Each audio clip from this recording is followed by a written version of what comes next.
Russia Ukraine మధ్య ఉద్రిక్తతలు పెరుగుతున్నాయి. రష్యాలోని అతిపెద్ద ఆయిల్ రిఫైనరీపై ఉక్రెయిన్ దాడులు చేసింది. రష్యా ఆయిల్ రిఫైనరీపై డ్రోన్లతో దాడులు చేసింది ఉక్రెయిన్. రష్యా వ్యూహాత్మక స్థావరాలను టార్గెట్ చేసింది. ఉక్రెయిన్ నుంచి 700 మైళ్ళ దూరంలో ఉన్న రిఫైనరీపై దాడి చేసినట్టుగా చెప్తున్నారు. ప్రస్తుతం మనం చూస్తున్న దృశ్యాలు ఉక్రెయిన్ రష్యాపై భీకర దాడులు కొనసాగించింది. ముఖ్యంగా ఆయిల్ రిఫైనరీలపై చేసిన ఈ దాడులతో ఒక్కసారిగా భీతావహ పరిస్థితులు నెలకొన్నాయి. మీరు చూస్తున్నారు కలిసివేసే దృశ్యాలు, అవి disturbing visuals.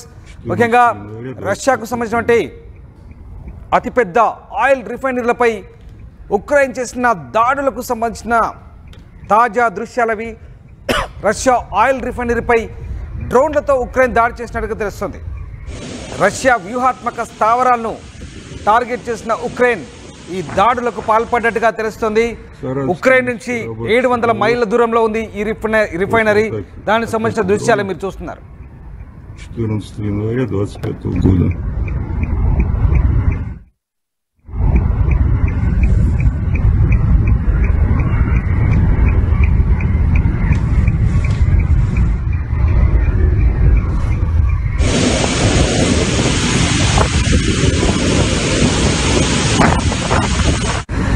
Саратовский нефтеперерабатывающий завод. Right, Ukraine drones టనెంకో ఆయిల్ రిఫైనరీ పై దాడి చేసినట్టుగా తెలుస్తుంది. టటర్స్టాన్లో ఉన్నటువంటి రష్యన్ రిఫైనర్లపై ఉక్రెయిన్ దాడి చేసినట్టుగా చెప్తున్నారు. దీనికి సంబంధించి స్థానిక వార్తా కథనాలు, కొన్ని వార్తలు ప్రచురిస్తున్న పరిస్థితి కనబడుతోంది. ఇక ఈ రిఫైనరీతో భారీ నష్టం వాటిల్లినట్టుగా చెప్తున్నారు.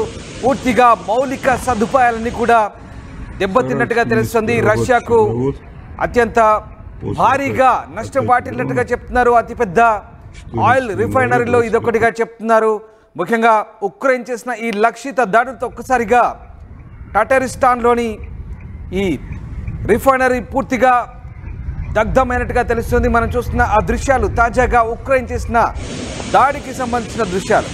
ముఖ్యంగా ఈ దాడిలో కొంతమంది రిఫైనరీ కార్మికులు, అలాగే కొంతమంది స్థానికులు తీవ్రంగా గాయపడ్డట్టుగా తెలుస్తుంది. ఈ దాడిలో ఎంతమంది మరణించారనేది ఇంకా పూర్తి స్థాయిలో సమాచారం అయితే లేదు. మొత్తం మీద ఉక్రెయిన్ సంబంధించినటువంటి డ్రోన్ల దాడిలో, వ్యూహాత్మక దాడిలో భారీ నష్టం వాటినట్టుగా రష్యాకు చెప్తున్నారు.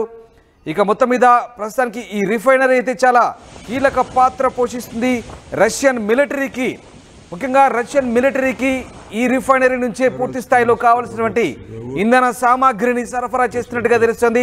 సో ఈ రకంగా ఉక్రెయిన్ వ్యూహాత్మకంగా ఆ రిఫైనరీని ఎంచుకొని దాడి చేసినట్టుగా మనకు కనబడుతుంది.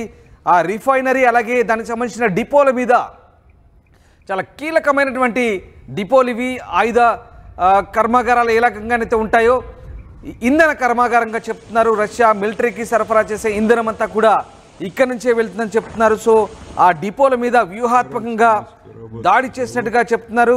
అలాగే 16 మిలియన్ టన్నుల ఉత్పత్తి నిల్వ సామర్థ్యం ఉన్నటువంటి ఈ రిఫైనరీలపై ఉక్రెయిన్ చాలా కీలకంగా డ్రోన్లతో అనుమానం రాకుండా చివరి దాకా కూడా చాలా వ్యూహాత్మకంగా వ్యవహరించి దాడులు చేయడంతో ఒక్కసారిగా రష్యా కూడా ఈ అటాక్తో ఉలిక్కిపడిన పరిస్థితి కనబడుతోంది.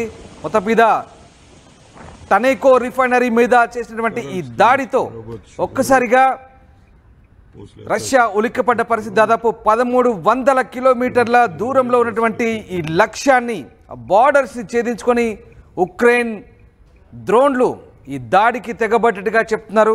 ఇటీవలి కాలంలో రష్యా కూడా ఉక్రెయిన్పై దాడి చేసిన సంగతి తెలిసిందే. ఈ దాడిలో కేరళ వాసి మృతి చెందాడు. రష్యా ఉక్రెయిన్ యుద్ధంలో రష్యా తరపున యుద్ధం చేస్తున్నటువంటి కేరళ వాసి బినిల్ మృతి చెందడంతో ఒక్కసారిగా ఇటు భారత్ కూడా చాలా సీరియస్గా వ్యవహరించింది. రష్యాలో ఉన్నటువంటి తమ దేశపు సైనికుల్ని పంపించమంటూ రష్యాను కోరింది.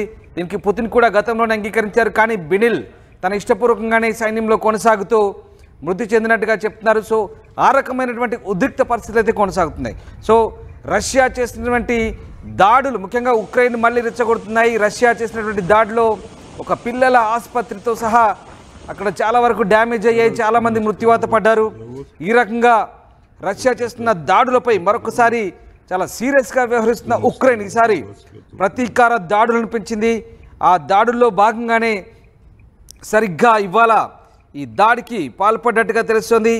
ఈ వ్యూహాత్మక దాడిలో రష్యా మిలిటరీకి ఇంధనాన్ని సరఫరా చేసే పూర్తి స్థాయి నిల్వ సామర్థ్యం ఉన్నటువంటి ఆ రిఫైనరీ, ఆ డిపోలన్నీ కూడా తనకో రిఫైనరీగా చెప్తున్నారు. ఆ రిఫైనరీని పూర్తిగా ధ్వంసం చేసినట్టుగా చెప్తున్నారు.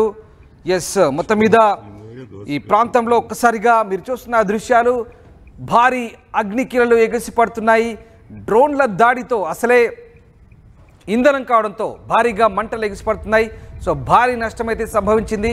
రష్యా మిలిటరీకి ఇది ఒక పెద్ద దెబ్బగానే చెప్పుకోవచ్చు.